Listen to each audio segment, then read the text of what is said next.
Hi everybody, Dr. Cobb back again. Today we're going to be talking about peripheral vision or peripheral awareness. Peripheral awareness is basically an awareness of everything that you're not looking at. In our courses we say peripheral vision is how well can you see what you're not staring at. And the idea is that whenever I'm looking at the camera right now, I can also see the whole room around me. I can see the floor and I can see the walls and the ceiling and everything around me. Now, what's happened in literally just the last few months is that scientists have begun looking at portions of the brain that seem to correlate directly with peripheral vision, because we haven't known how this thing worked for a long time. What we've known in Z-Health is that training our peripheral awareness seems to improve balance and movement and pain, but now we're learning a little bit more as to why.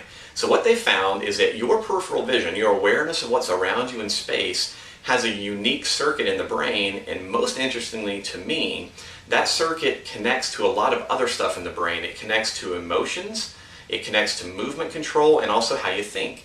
So your ability to sense what's around you has an immediate direct correlation on what you're feeling, how you're moving, and also how you respond to different situations. Most people, if they've ever been in a really anxious or tense situation, if they paid attention, would notice that their peripheral vision usually will shrink. That's called tunnel vision.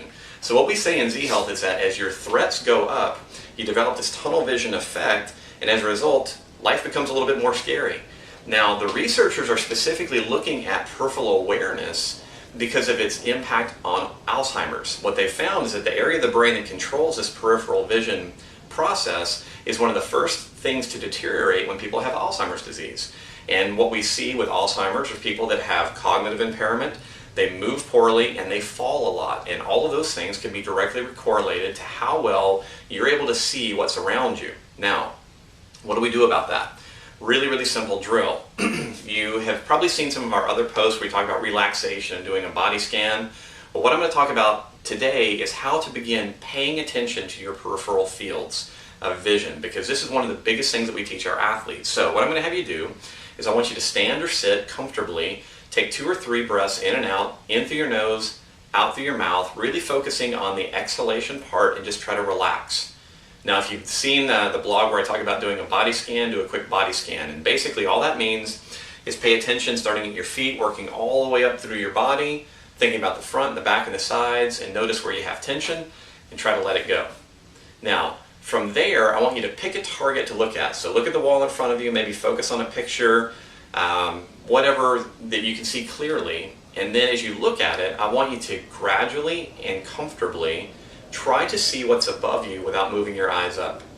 And see what's to your right and left without moving your eyes right and left. Keep staring at the target in front of you and try to see and pay attention to everything that's around you. So that's called your peripheral field.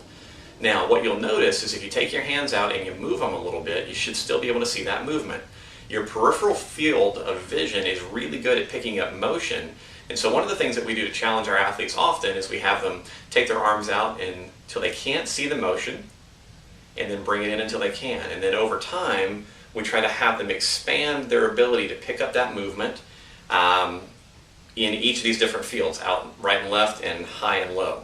Now, if you want to give this a shot, try it. What you'll typically notice is that simply becoming more aware of your peripheral fields makes you feel better. Very often you'll get a little bit more relaxed, your breathing will get more comfortable, maybe a little deeper, and overall your body tension goes down. Now, if that is the case for you, this may be something you want to include in your daily work. What you're going to find is that you spend a bunch of time really, really focused at your computer, on phone calls, thinking hard. Every time you give yourself a break during the day, not only do you need to move your eyes around and do some recovery for the eye strain that you feel, but also you want to do an awareness awakening, right? So you're just going to stand, pay attention, and pay attention to your peripheral vision, your peripheral awareness. As you expand that, it's going to have a huge impact on how much tension, how much energy you feel, and also, like I said, as we're learning, it may have some protective benefits for how we think and basically how we control our emotions throughout the day as well. So there you go, a little bit of a tidbit on peripheral vision with some couple of ideas on training it. If you have questions about this, let us know. We look forward to talking to you again next week.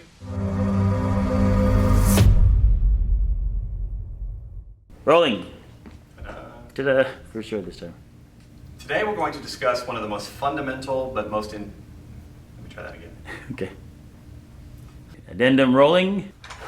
Oh, that was way better. Okay.